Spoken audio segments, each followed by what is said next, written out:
નમસ્કાર દર્શક મિત્રો, આપ નિહાળી રહ્યા છો એસ લાઈવ ન્યૂઝ બુલેટિન। જોઈએ આજના મુખ્ય સમાચાર। લિબર્ટી કરિયર એકેડમી દ્વારા શહેરના આશ્રમ રોડ સ્થિત દિનેશ હોલ ખાતે ધોરણ 12 પાસ તેમજ કોલેજના વિદ્યાર્થીઓ માટે GPSC UPSC career guidance talk શોનું આયોજન કરવામાં આવ્યું હતું। સવારે યોજાયેલા આ કાર્યક્રમમાં મોટી સંખ્યામાં વિદ્યાર્થીઓ અને વાલીઓ ઉપસ્થિત રહ્યા હતા। કાર્યક્રમ દરમિયાન સ્પર્ધાત્મક પરીક્ષાઓની તૈયારી, કારકિર્દીના વિકલ્પો, સફળતાની વ્યૂહરચના તેમજ ટોપર્સના અનુભવો અંગે નિષ્ણાતોએ માર્ગદર્શન આપ્યું હતું। કાર્યક્રમમાં મોટિવેશનલ સ્પીકર સંજય રાવલે લિબર્ટી કરિયર એકેડમીના પ્રયાસોની પ્રશંસા કરતા જણાવ્યું હતું કે દર વર્ષે અંદાજે 2000થી વધુ દીકરા દીકરીઓને એક જ મંચ પર અનુભવી અધિકારીઓ અને સફળ ઉમેદવારો સાથે સીધા સંવાદની તક આપવી એ ખૂબ જ સરાહનીય પહેલ છે। તેમણે જણાવ્યું કે આવી પહેલથી વિદ્યાર્થીઓને માત્ર યુપીએસસી અને જીપીએસસી જેવી સ્પર્ધાત્મક પરીક્ષાઓનું મહત્વ જ સમજાતું નથી, પરંતુ તેને કેવી રીતે ક્રેક કરવી તે અંગે પણ યોગ્ય દિશા મળે છે।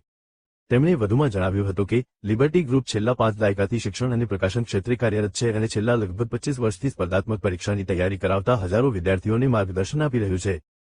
સમાજ માટે સારા અને જવાબદાર અધિકારીઓ તૈયાર કરવાની તેમની ભાવના સાચા અર્થમાં સમાજ સેવાનું કાર્ય છે।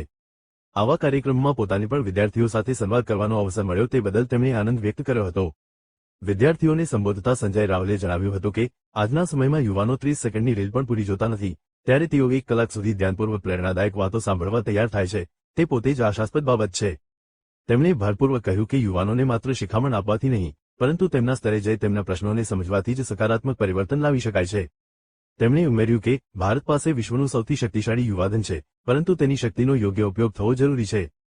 લિબર્ટી કરિયર એકેડમી જેવા પ્રયાસો યુવાનોને યોગ્ય દિશા અને પ્રેરણા આપીને તેમની ક્ષમતાનો સમાજ અને રાષ્ટ્રના વિકાસ માટે ઉપયોગ થાય તેવો પ્રયાસ કરી રહ્યા છે, જે અત્યંત પ્રશંસનીય છે।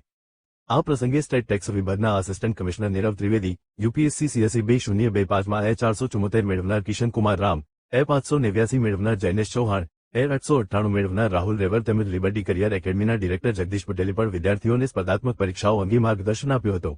સમગ્ર કાર્યક્રમનું સંચાલન રેડિયો મિર્ચીના આરજે કૃતાર્થ દ્વારા કરવામાં આવ્યું હતું।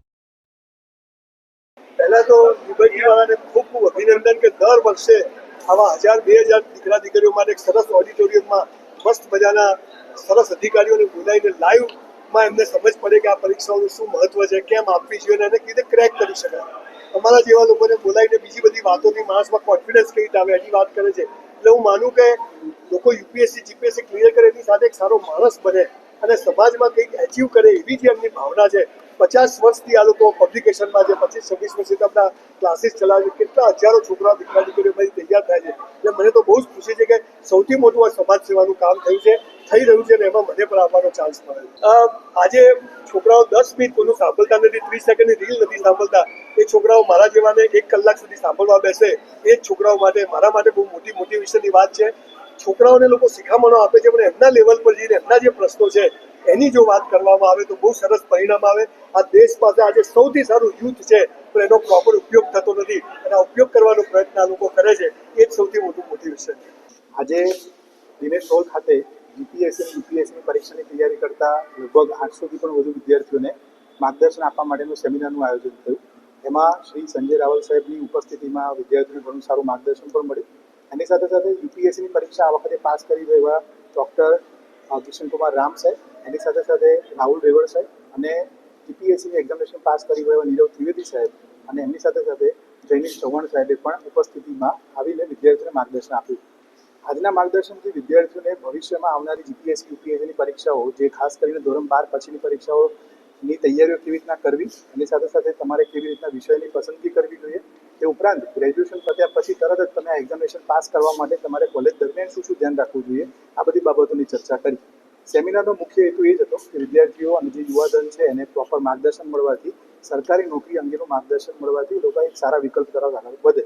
આજના સેમિનારની અંદર વિદ્યાર્થીઓ જેટલા પણ ઉપસ્થિત રહ્યા એ બધાને માહિતીનો ખૂબ સારો લાભ થયો અને ભવિષ્યમાં એક સારા ઓફિસર તરીકે એમની કારકિર્દી નિર્માણ થાય એવું એક પ્રયત્ન આપનો સફળ રહ્યો છે।